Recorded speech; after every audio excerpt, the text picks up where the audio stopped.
1941. The Germans occupy half of Russia. Hitler is on the verge of capturing Moscow. The Wehrmacht's armored tanks move ahead relentlessly.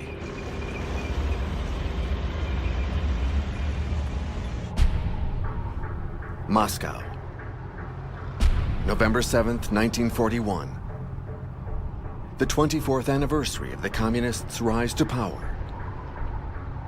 28,000 soldiers are gathered in front of the Kremlin in the freezing cold. The Soviet leaders have decided that the traditional parade will still take place.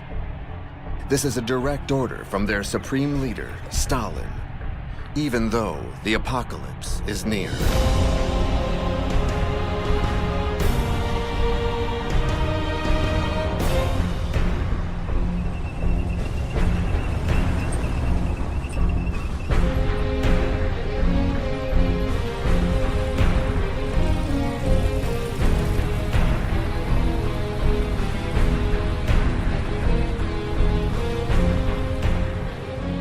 Margarita Pogrebetskaya, a young Muscovite girl, declares, "Moscow, my motherland, my love, invincible Moscow.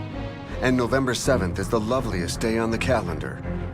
Red, my favorite color. The color of the revolution, the color of the blood shed in its name."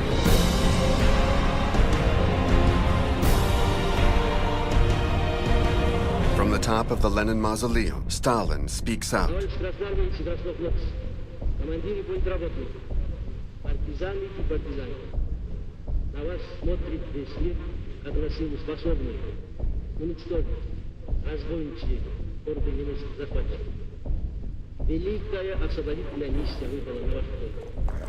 Stalin invokes the glory of Tsarism to mobilize his troops.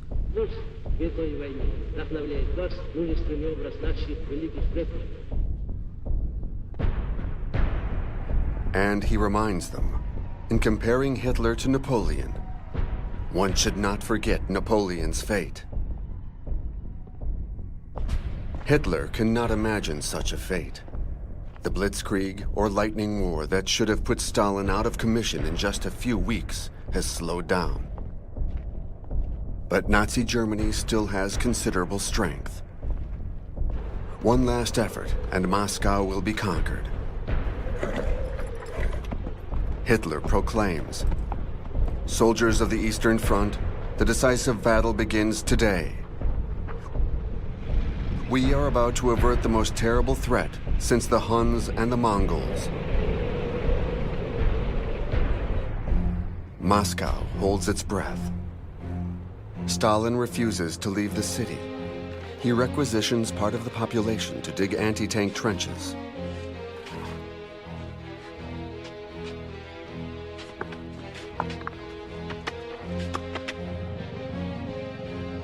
Arrests are multiplied, often targeting Soviets of German origin or the Spartak Moscow star football player suspected of having said, "The Germans will take the city. It's the end of Bolshevism."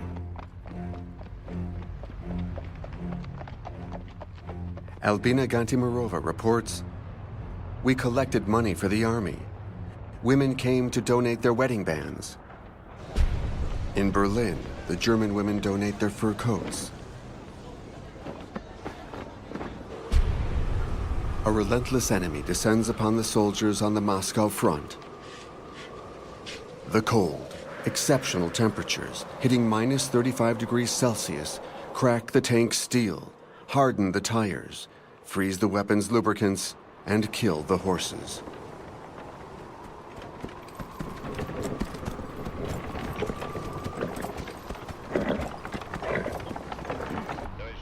December 5th, 1941.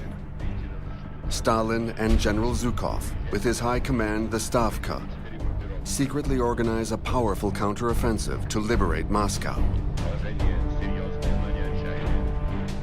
1 million Soviet soldiers begin to march. Albina Gantimirova, now a senior sergeant, recounts. Order 227 says not one step back. If you take that step, you'll be executed. Policemen walk behind us and shoot whoever steps backwards. Stalin jokes with his macabre sense of humor.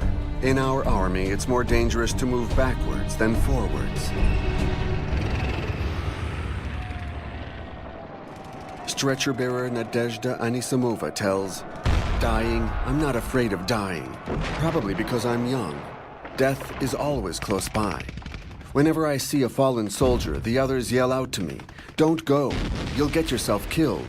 I crawl over to the person, but I bring him back alive. The commander wants to punish me for disobeying, but his second in command wants to decorate me. At 19, I have a medal for bravery and gray hair. I am sent home. I have 2 perforated lungs and a bullet in the spinal cord. I am paralyzed. My mother and sister tell me they had received notification of my death. On the front, other women suffer, yet they continue to fight.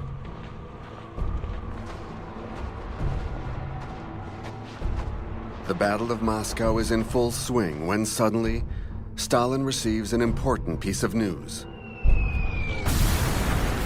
On December 7th, 1941, Pearl Harbor, the American naval base in the Pacific, is attacked by Japan, Germany's ally. Franklin Roosevelt, President of the United States, announces that his country is entering the war. The American people in their righteous might will win through to absolute victory. Stalin has a new ally.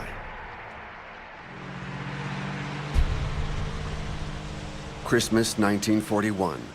Moscow is saved, but the cost is high, 300,000 dead. Stalin broadcasts this image of a woman genuflecting to show that God is no longer outlawed.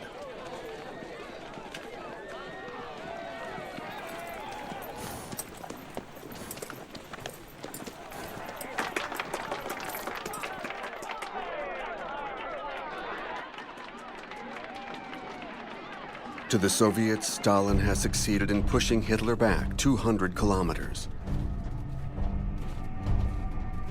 But the Führer doesn't feel defeated. The Germans are blocked by the Red Army in the north and center of the Soviet Union, but Hitler is preparing a new offensive on the southern front for springtime of the following year. The target of this offensive is Baku's oil. June 28, 1942, the Germans advance at an alarming speed, 300 kilometers in just 1 month.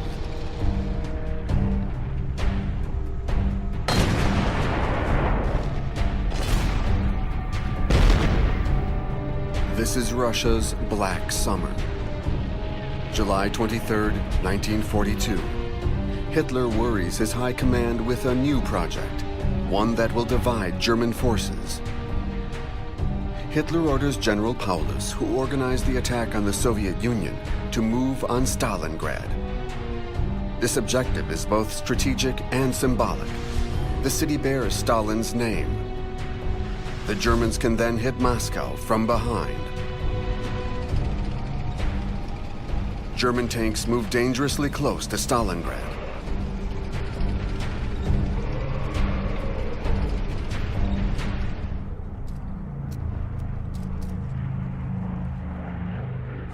Stalin receives some reassurance. On August 10, 1942, Winston Churchill, the British Prime Minister, lands in Moscow aboard his personal plane. His traveling companion is an American special envoy, Averell Harriman, the powerful businessman who coordinates Allied aid. This aid will prove decisive.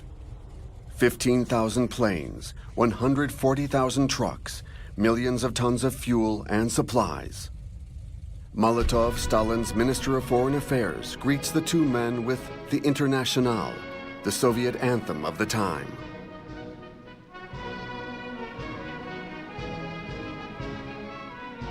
The 2 representatives of the capitalist world listen to the revolutionary chant without the slightest reaction. Churchill states, "If Hitler invaded hell, I would side with the devil."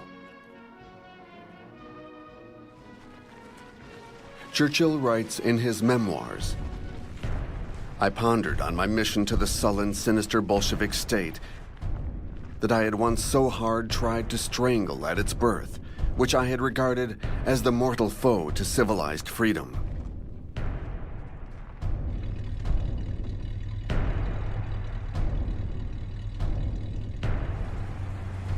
A magnificent Packard limousine drives them to the Kremlin, where Stalin awaits them.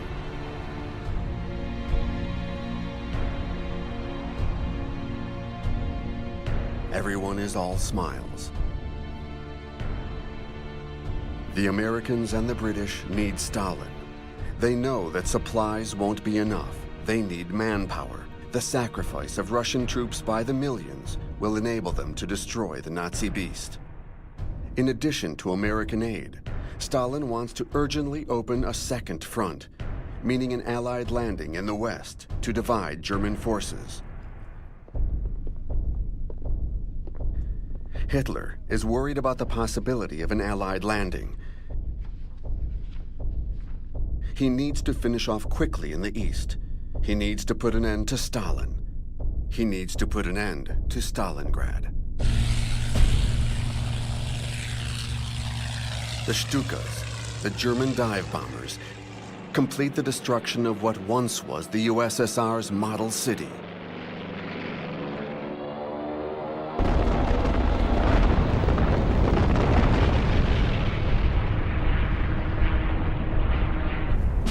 General Paulus launches his 6th Army to attack Stalingrad.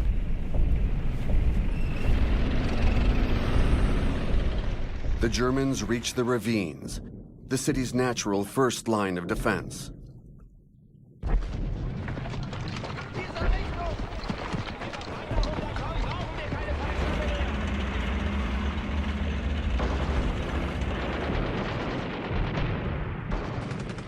The Russians resist with great violence.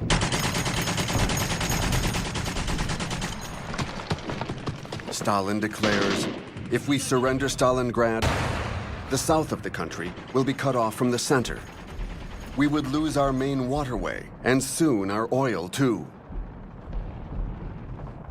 Stalin's rise to power began here, a quarter of a century earlier. This city, at the strategic intersection between Baku and Moscow, was known at the time as Tsaritsyn. 1918, the territory controlled by the Reds, Bolshevik communists, is attacked by the Whites, the Tsarist army. Civil war breaks out. Stalin already has a role in history's first communist government. At the head of this government is Lenin, who appreciates Stalin's determination. Stalin is commissar for food supplies. He travels to Tsaritsyn to find wheat for the country's hungry capital. Stalin steals all the grain reserves, sparking off rebellions and famines.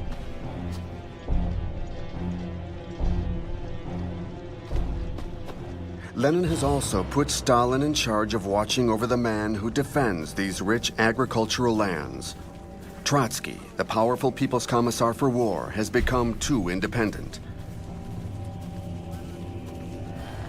Trotsky, in order to save the threatened city of Tsaritsyn, puts former officers from the Tsar's army in charge of his troops. These men are more competent leaders. Stalin defies Trotsky. He accuses Trotsky's officers of colluding with the Whites and decides to eliminate them. So he gathers them on barges and sinks the boats in the middle of the Volga.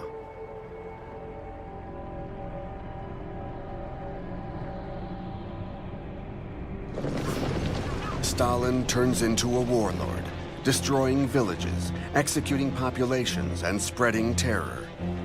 He makes awkward attempts to get involved in strategy, but Trotsky, just as violent but more skilled, sets things straight. This doesn't stop Stalin from proclaiming himself the conqueror of Tsaritsyn and donning this military dress, which he will wear from now on.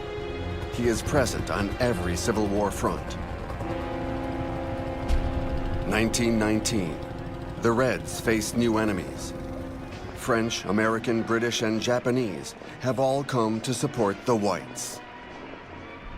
But after the Great War and its massive death toll, Allied support remains limited Their primary goal is to stop the spread of communism. Because Trotsky wants to export the revolution. He is counting on workers rising up across Europe. He attacks Poland, which has just acquired its independence. The Poles, with French support, resist the Reds' assault. Stalin, sent as backup, doesn't support Trotsky. 40,000 Bolshevik soldiers are captured.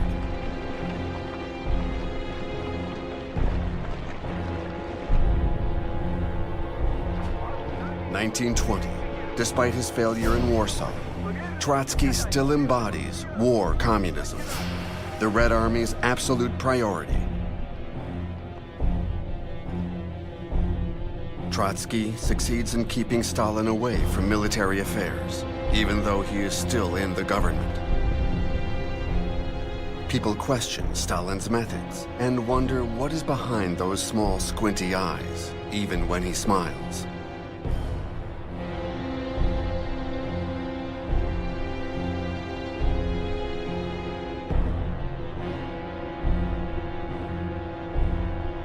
Helped by his Georgian accomplices, Stalin tames the separatists with his iron hand, just like he did in Baku, in Azerbaijan. The local communists are forced to celebrate the end of their independence to the tune of the Internationale, played on the tar, a popular Caucasian instrument.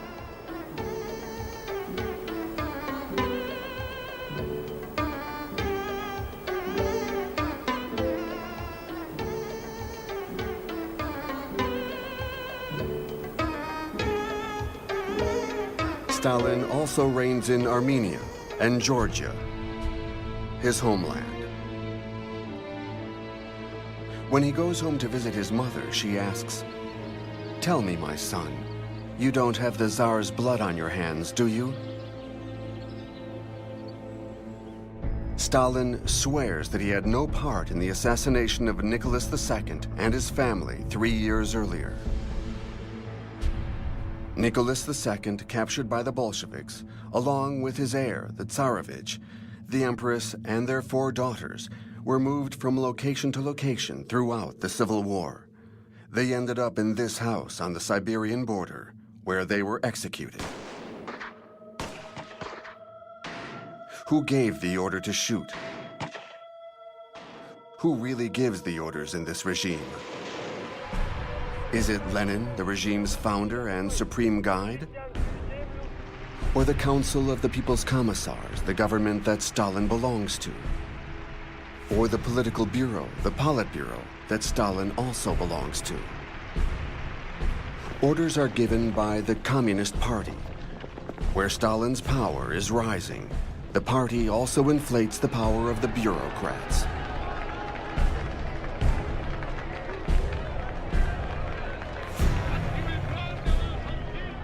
To move ahead in this world, one must have a party card. In the words of Alexander Degtyarev, "Joining the ranks of the Communist Party was the greatest joy in my life. The party took care of our morale and our conscience. It gave me the strength to resist every ordeal. What kept me alive was my unwavering faith in our Leninist party and our humanist principles."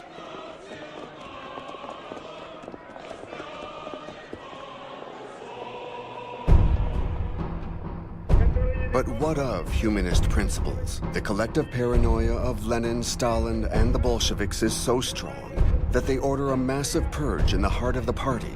220,000 members are thrown out.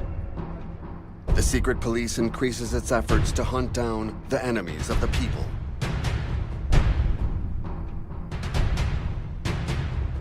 The head executioner is Dzerzhinsky, along with his team of assassins. Stalin is a close, intimate friend. In his journal, Trotsky claims to have heard Stalin say to Dzerzhinsky, "The greatest delight is to pick out one's enemy, prepare all the details of the blow, to slake one's thirst for a cruel revenge, and then go home to bed." Here, next to Lenin, is Boris Bajanov, Stalin's personal secretary. He writes, "During a Central Committee session, Trotsky said the following to Stalin's group. We will shoot you all. Yes, we will. You want to shoot us too, but you don't dare. But we will dare. Who will shoot whom?" For Stalin, war had openly been declared by Trotsky when he wrote this to Lenin after the victory on the Volga. "I consider the way Stalin took credit for the whole Tsaritsyn campaign to be akin to a dangerous wound."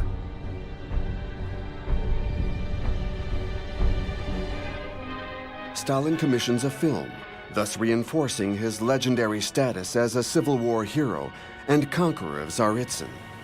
He changes the city's name from Tsaritsyn to Stalingrad, or Stalin City.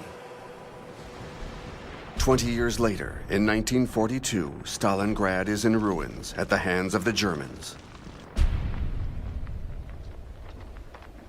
October 15, 1942, Hitler's troops, after 2 months of arduous combat, have reached their goal, the shores of the Volga. Across the river, the Russians regroup and are comforted by an unexpected declaration by Stalin. "Tomorrow, we shall dance in the streets." What does Stalin mean?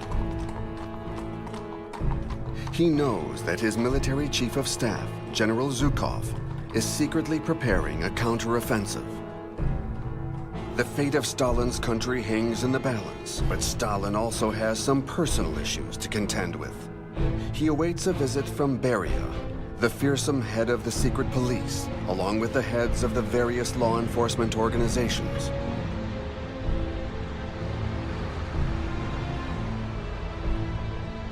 Stalin has asked for an investigation into a letter written by Roman Karmin, a famous filmmaker. The letter denounces an affair between Karmin's wife, a renowned actress named Nina Orlova, and Stalin's second son, Vasily, a fighter pilot in the 32nd Guards Air Regiment. Vasily is a dangerous pilot, and his father ultimately grounds him. He is drunk most of the time. He shoots the chandeliers and beats his wife, who just gave birth. Nicknamed the Tsarevich, Vasily organizes orgies. The letter also points a finger at Vasily's sister, 16-year-old Svetlana, Stalin's only daughter. The girl was found in the arms of Alexei Kepler, a renowned 38-year-old screenwriter. Stalin cannot imagine his daughter with a man 20 years her senior. But Stalin was 20 years older than Svetlana's mother, Nadezhda, who died in 1932, officially of acute appendicitis.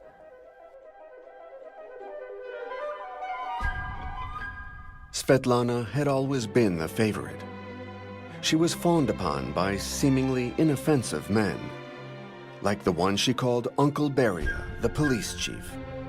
Or she would sit on the lap of the despot, a good family man, known to be facetious on occasion. In 1942, during the Battle of Stalingrad, Svetlana learns that her mother committed suicide 10 years earlier. Why? State secret. Svetlana consoles herself with Kepler. Through him, she discovers literature, often erotic in nature. Svetlana writes, "What bothered my father most about Kepler was the fact that he was Jewish." During that month of November 1942, the letter denouncing Stalin's children is a very delicate business indeed. Its consequences directly affect the nomenklatura, the magic list of the regime's elite.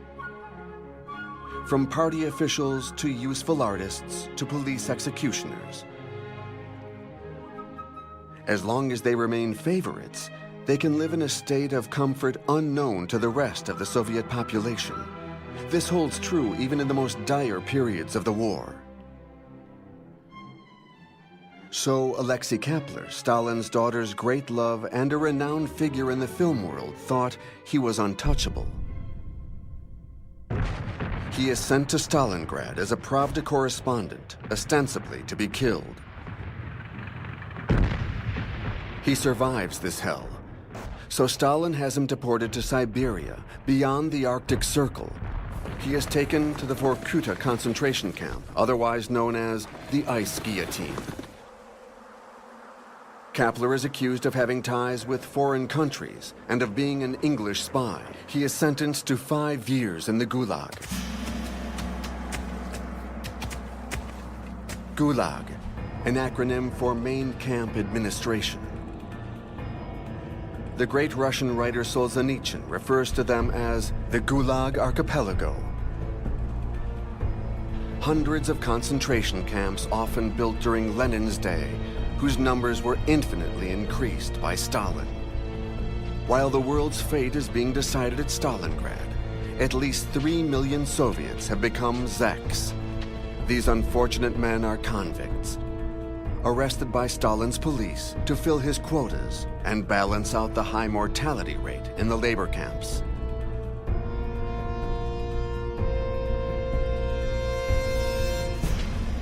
This endless source of slave labor is an important contribution to the Soviet war economy. Gold is extracted from the Kolyma camp, and coal comes from Vorkuta. In this mining complex, university professors, violinists, and priests alike make their way down the shaft. Other Zeks build the railways across the endless stretches of snow.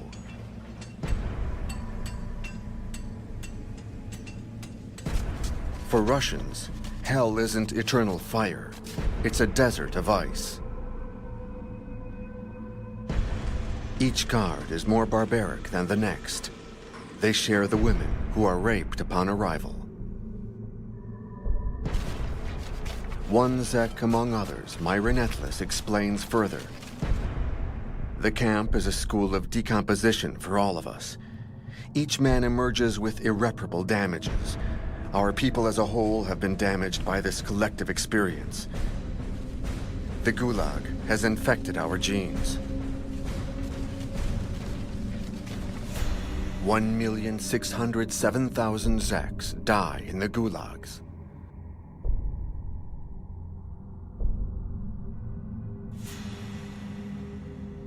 Kapler, Svetlana's lover, survives by joining the Deportee Theater Company, a source of entertainment for the camp's administrators.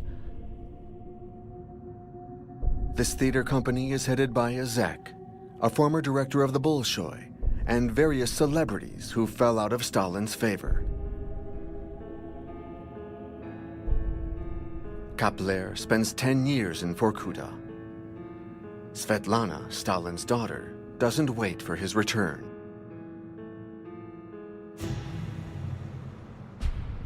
November 1942. Entrenched in the paranoid solitude of the Kremlin, cut off from his family, Stalin ages. The Battle of Stalingrad occupies him 16 hours per day.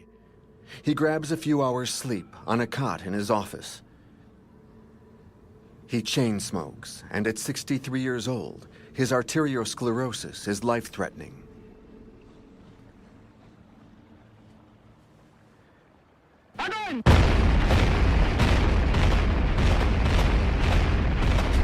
November 19th, 1942. 13,000 Soviet cannons fire their terrifying multiple rocket launchers. The Germans nickname these missiles Stalin's organs after their roar.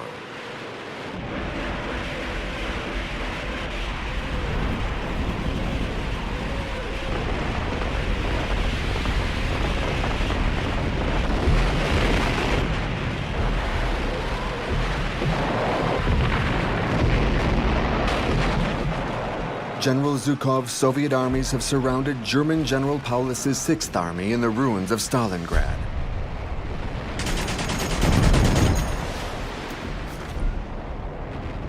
Hitler orders Paulus not to break through the circle and retreat. 1 month later, the Germans are out of munitions and food.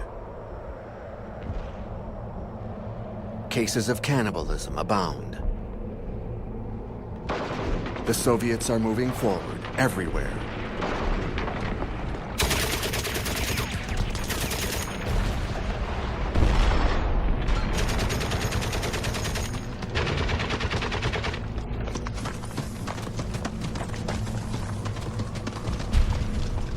February 2nd, 1943. Filmmaker Roman Karman, who had alerted Stalin on his children's activities, is lucky enough to film this unique moment, the surrender of General Paulus. The head of German forces in Stalingrad was promoted to marshal the previous day by Hitler in a move to push Paulus to commit honorable suicide. But Paulus replies, "I'm not going to shoot myself for that corporal." Paulus doesn't see Hitler as the Führer anymore, but as the World War I soldier whose incompetence has led to disaster. Once Paulus finds himself a Soviet prisoner, he feels nothing but hatred towards Hitler.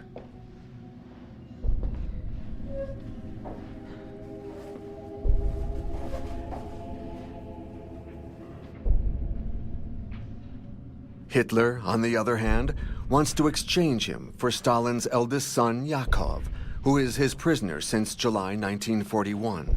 Stalin prepares his answer. "I will not trade a marshal for a lieutenant." The body of Yakov, Stalin's son, is found in the electrical barbed wires of his prisoner camp in Germany. In Stalingrad, after 6 months of fighting, 500,000 Germans are dead. 100,000 have been captured. Very few will ever return home, even 10 years later.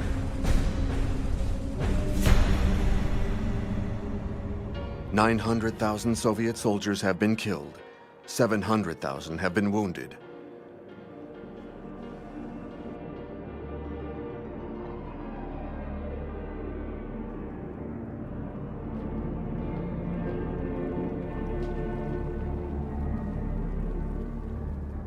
In the eyes of the world, the great victor at Stalingrad is Stalin, who poses in his new uniform.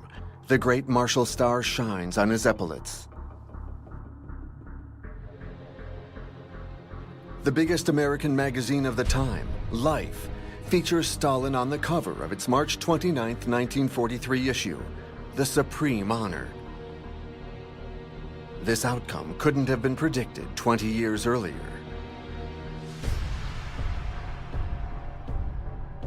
1921. After 4 years of civil war, Russia counts millions of casualties, immigrants, and orphans. The country is ravaged by famine. Stalin is bothered by the sight of Trotsky still triumphant in Red Square. Even though war communism has brought about the fall of the economy. Severe rationing is in place, except for the 20,000 party and police officials, who are entitled to 4 kilos of meat and 4 kilos of fish per month. A worker only receives 200 grams of fish, usually rotten. The workers can no longer feed their families.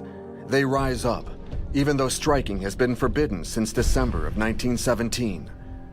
Trotsky declares, "All resistance can be countered by one word: shoot."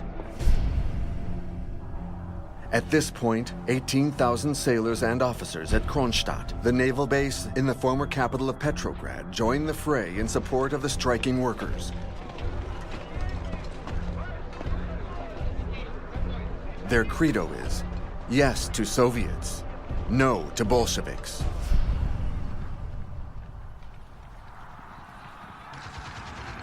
Trotsky orders an assault on the Kronstadt sailors on March 7, 1921.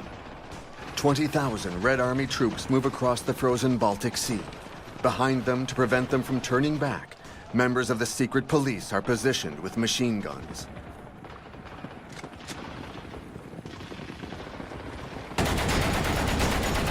After 10 days of bloody combat, the rebels have run out of food and munitions. They surrender to the Red Army soldiers. 2,168 sailors are executed and buried together. These very same men led the communists to victory in 1917.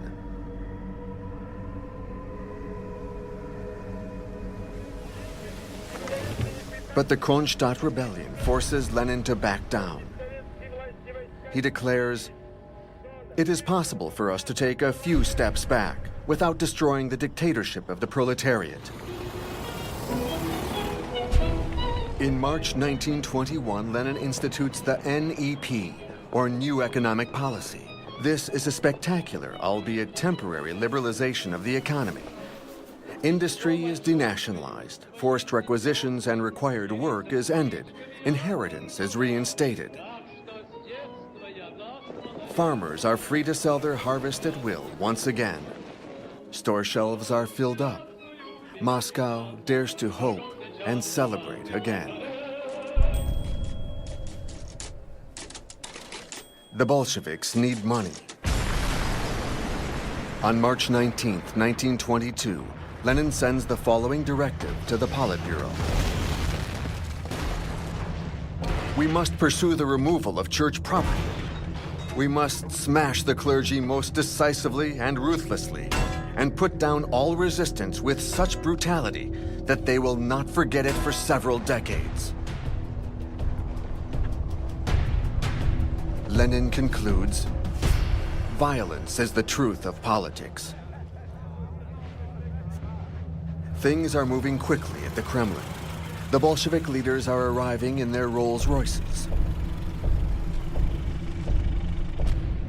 On April 3, 1922, Stalin, nicknamed Lenin's best disciple, becomes Secretary General of the Communist Party. He is powerful, but always respectful towards Lenin. His future minister Molotov remarks, "People often ask me who is tougher, Lenin or Stalin? Lenin, of course. He's the one who trained us all."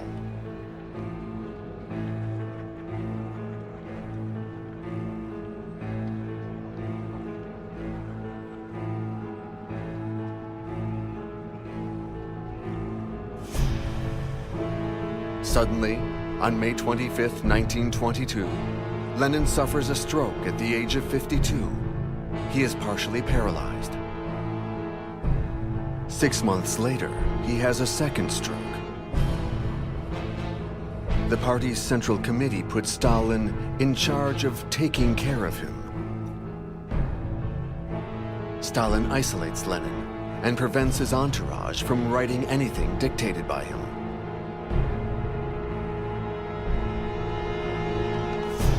The year closes with the creation on December 22, 1922, of the USSR, Union of Soviet Socialist Republics. Its emblem is the farmer's sickle and the proletarian worker's hammer.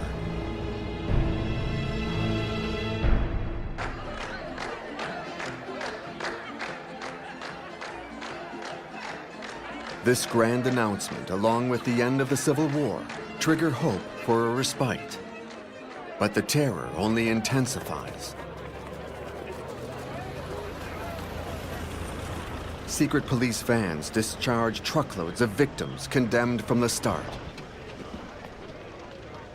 1923, the People's Commissar of Justice, Isaac Steinberg, escapes to Germany. He once asked Lenin, "What good is a Commissar of Justice? His title should be Commissar of Social Extermination." Lenin had replied, "Excellent idea." Steinberg writes, "Terror is a tight network of surveillance, a secret police that observes every deed and action, every provocation, using the most debasing, humiliating, and painful means of interrogation. Terror means prisons overcrowded with starving people. It means displaced populations, requisitions, and confiscations that strike out at the famished and the exhausted."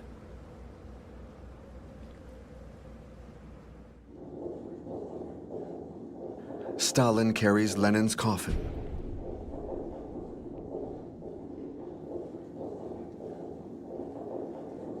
Nadezhda Krupskaya, his widow, reveals that Lenin managed to dictate a will in which he stated, "Stalin is too brutal. I suggest that the comrades find a way to remove him from his position as Secretary General." Stalin reacts very violently and threatens Lenin's widow, forcing her to publish a denial in Pravda. All the pallbearers, the most faithful Bolsheviks from the outset, will try to use this will to get rid of Stalin. They will all die. Lenin's true will, respected to the letter by his heir Stalin, is his doctrine. The never-ending purification of the social body, which also applies to the party, the state, and the bureaucracy. The hunt for the false communist, that parasite who has infiltrated the party-state's administrations. Eliminating these parasites, the survivors of a doomed capitalist society, is an essential task. This purge will be endless for Stalin as it was for Lenin. The war against the enemy will never be over. While Lenin's body is quickly being embalmed, Stalin blows up the frozen ground in front of the Kremlin wall. To lay the foundations of a mausoleum, first comes the wood, followed by red granite and black marble. With a grandstand, where the omnipotent communist leaders will ritually stand to dominate the people.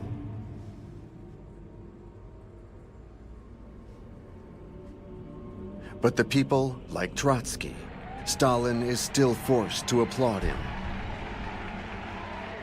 This is only the beginning of their underground duel to the death.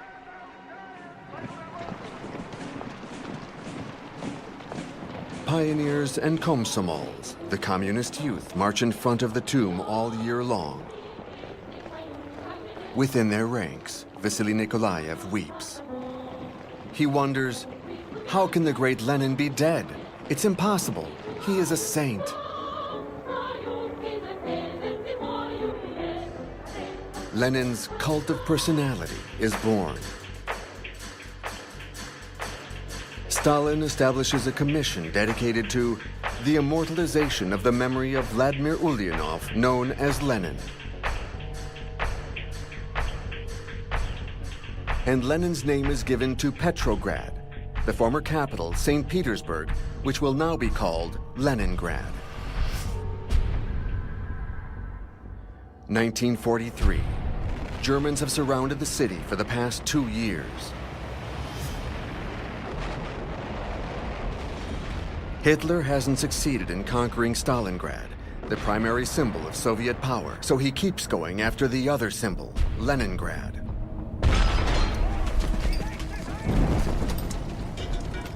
Hitler declares, "I will destroy this city, decimate its population. It will never rise again. I hereby take this solemn oath." This proves to be one of the longest and most devastating sieges in history. 800,000 inhabitants die of hunger. 13-year-old Tanya Savicheva wrote a diary which has become a Russian national treasure. In 9 pages, Tanya sums up her ordeal. December 28th, Zhenya died. January 25th, Grandma died. March 17th, Leka died. April 13th, Uncle Vasya died.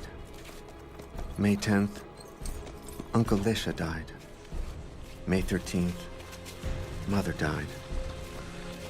The 10th page will never be written because Tanya has died of exhaustion.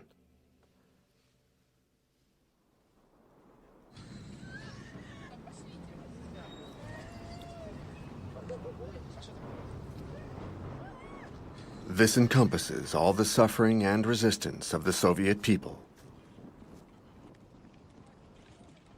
But are there any memories other than those of a country cursed?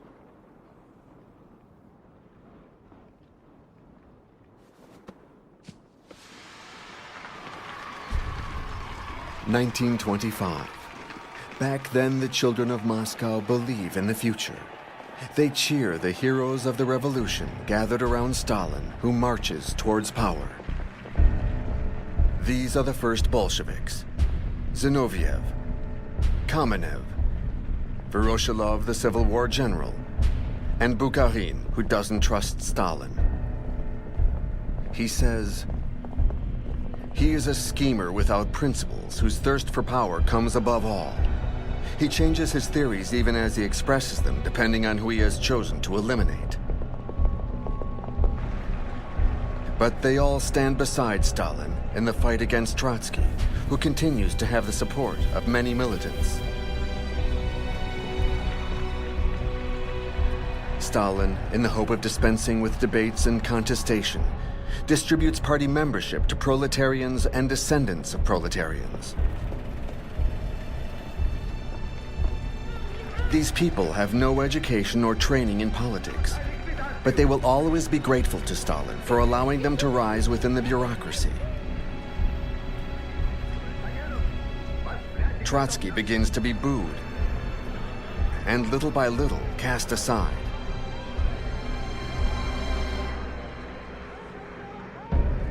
Stalin doesn't yet have the power to kill off his enemies. But after 3 years of fierce struggle and devious plotting, he manages to get Trotsky banned from the party. Stalin can now humiliate Trotsky and have him exiled to a faraway Soviet republic in Central Asia. Stalin has him filmed, escorted by police officers whose chief, on the right, with the gun in his pocket, directs the camera. Next, Stalin gets the Politburo to accuse this founding member of the USSR of anti-Soviet activities. Trotsky is deported.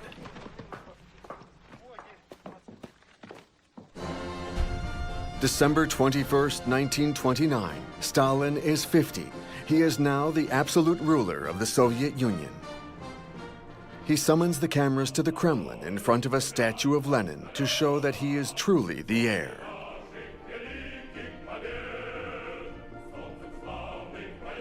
With his henchmen, who are blindly devoted in exchange for their lives, Stalin can finally rid himself of the NEP, the attempt at liberalization, and fully engage in collectivization. The party newspaper, the Pravda, is displayed in the hallways of the Kremlin, boasting this front-page headline: "A great Bolshevik round of applause for the greatest communist leader in the world." 20 years later, he will really be one of the most powerful men in the world.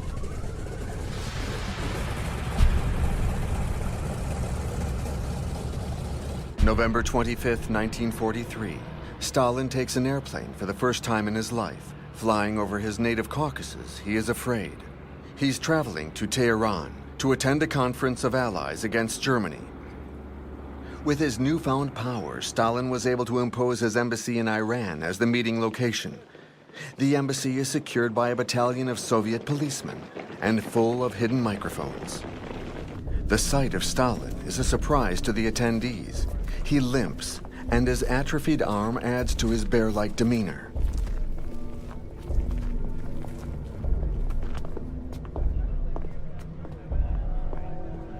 Churchill, in his Royal Air Force attire, strikes a pose.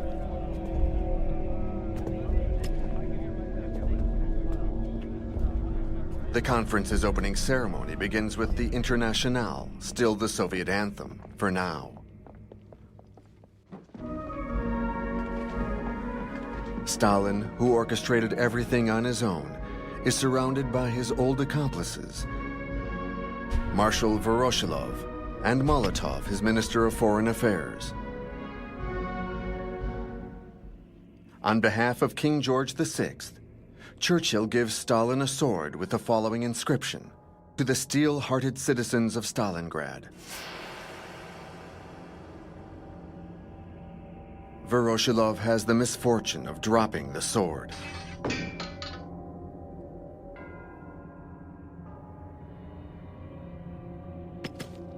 He throws a distraught glance at Stalin. He knows he is about to be insulted in public. Until a policeman relieves him of his burden.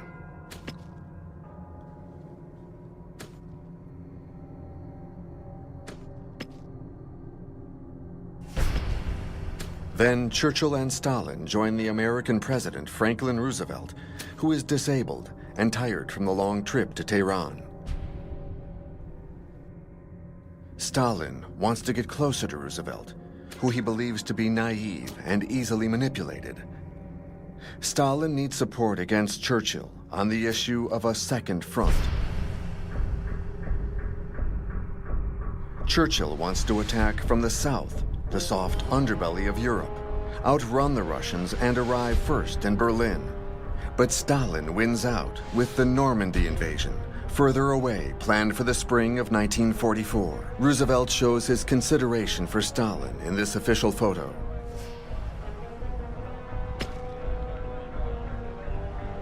Everyone hopes to be introduced to Stalin, even Sarah, Churchill's daughter.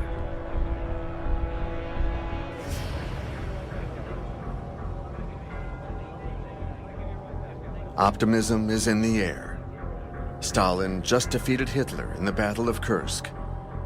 Churchill declares, "God is on the Allies' side." Stalin replies, "The devil is on my side.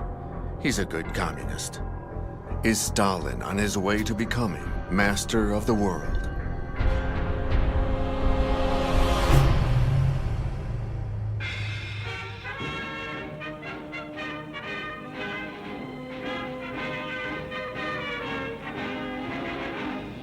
Сурово брови мы насупим, если враг захочет нас сломать. Как невесту родину мы любим, бережем, как ласковую мать.